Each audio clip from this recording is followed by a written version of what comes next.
Bonjour, je suis Fabrice Morel, j'espère que vous allez bien. Bienvenue dans cette première série de vidéos proposées par GT2i. L'objectif de cette première série est de vous aider à choisir efficacement votre équipement auto et en plus, je les teste pour vous. Le thème de cette première série est l'habitacle et je vais vous donner quelques astuces et bons plans pour monter efficacement votre baquet. Alors, voici quelques conseils pour bien positionner votre baquet. Premier réglage que je vous conseille, c'est de régler tout d'abord l'alignement du baquet par rapport à la colonne de direction. C'est important de bien être aligné par rapport à la colonne de direction. Deuxième réglage que l'on va faire, c'est plutôt la hauteur du baquet. Alors c'est là où on va différencier peut-être le circuit et le rallye. En circuit, on va vous conseiller une hauteur un petit peu plus basse, étant donné que la largeur de la route est bien délimitée, et d'autant plus par le vireur, alors qu'en rallye, vous le savez, on va un petit peu grappiller à l'intérieur du virage à la corde, donc il faut savoir avec un peu plus de précision où c'est où. Puis ensuite, une fois que vous avez fait ces deux réglages, vous allez régler la distance du baquet par rapport au pédalier.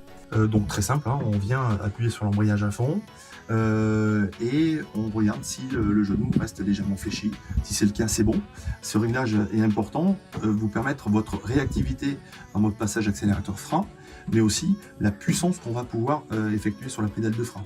Et c'est vrai que si on est trop loin, on va peut-être manquer de puissance pour retarder notamment ces freinages. Une fois que vous avez fait ce réglage, on va passer à l'inclinaison du baquet. C'est là aussi, encore une fois, on va différencier le circuit et le rallye. En rallye, vous avez des pilotes qui sont avec des baquets un peu plus inclinés, un peu plus sur le volant, tout simplement pour améliorer l'amplitude dans la gestion du volant. C'est vrai qu'en rallye, on a des virages beaucoup plus serrés qu'en circuit, avec des limitations volant un petit peu différentes, alors qu'en circuit, on peut être un peu plus couché, un peu plus incliné vers l'arrière, étant donné que les virages aussi sont différents. Voilà, une fois ces 4 réglages effectués, vous êtes dans les meilleures conditions pour pouvoir piloter efficacement. Alors je vous présente deux baquets GT2i, donc deux baquets assez différents, l'un avec des protections latérales et l'autre sans, avec deux poids légèrement différents, bien évidemment celui avec oreille aux alentours de 11 kg et 2 kg de moins pour l'autre. Un baquet aussi c'est une homologation. Donc vous avez sur le côté du baquet le numéro standard d'homologation qui est ici 8855-999 et ce sont des baquets qui sont valables pour une durée de 5 ans.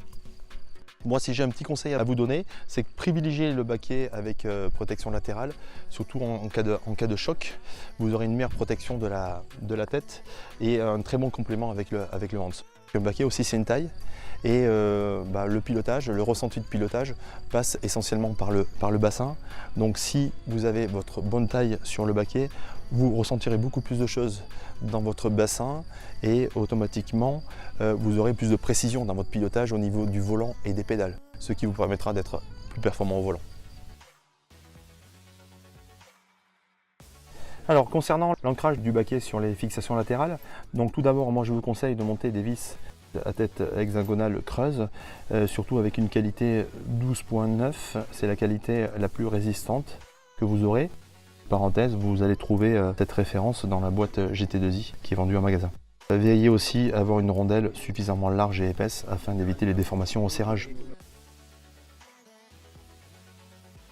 Précision importante aussi, vérifiez d'avoir la bonne longueur. Donc la règle de base elle est simple, il faut que la vis soit vissée d'une longueur équivalente à 1,5 fois le diamètre de la vis. Donc étant donné que c'est une vis de 8 mm, il faut qu'il y ait 12 mm de filetage dans le baquet pour assurer la sécurité.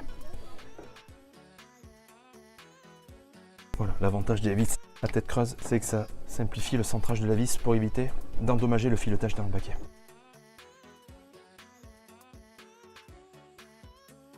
Hop, je vais assurer le blocage.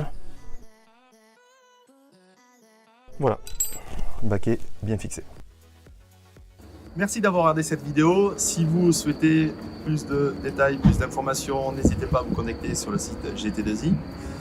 Restez connectés sur nos différents réseaux sociaux et j'espère à bientôt pour nos prochains tutos.